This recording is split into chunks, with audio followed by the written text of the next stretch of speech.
तुलसी पत्र, तुलसी के पत्ते और कुश का प्रयोग व्यक्ति को मुक्ति की तरफ ले जाता है।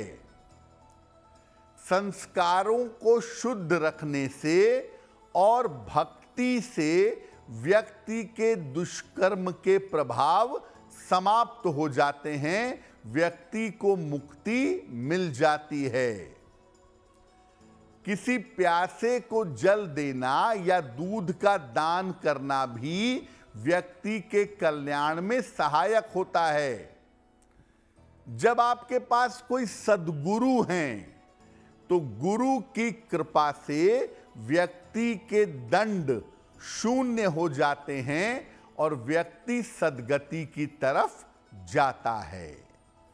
तो गरुड़ पुराण को अगर आप समझना चाहते हैं तो उसमें दो बेसिकली खंड हैं, प्रेत खंड और योग खंड।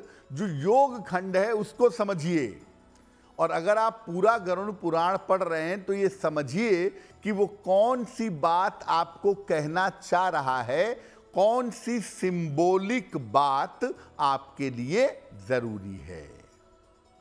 देखिए, सामान्यतः होता क्या है कि जब परिवार में किसी की मृत्यु हो जाती है तब घर के सारे लोग किसी विद्वान ब्राह्मण को बुला करके और गरुड़ पुराण सुनते हैं ताकि मन से मोह खत्म हो।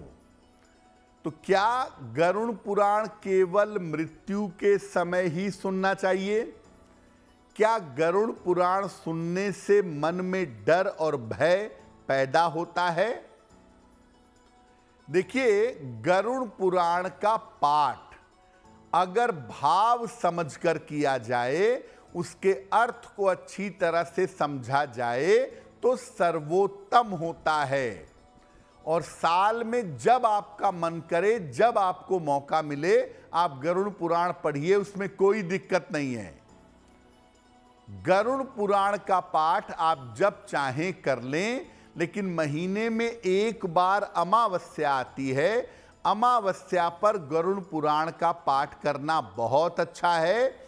इससे पूर्व जन्म के संस्कारों की जो छाया है आपके ऊपर, वो चली जाती है।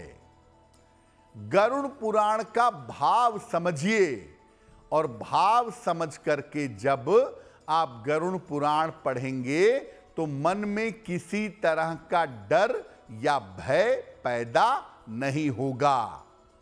और एक बड़ी कीमती सलाह मैं आपको दे दूं कि जब आप गरुड़ पुराण पढ़ रहे हैं तो साथ में भगवत गीता भी पढ़िए उतने ही प्रेम से।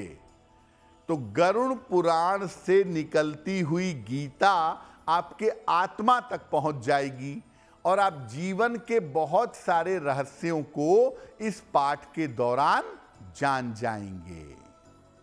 एस्ट्रो तक ऐप पर आपको मिलेगा भविष्य से जुड़े हर सवाल का जवाब। डाउनलोड कीजिए एस्ट्रो तक ऐप और चुटकी में जुड़िए इंडिया के बेस्ट एस्ट्रोलॉजर से।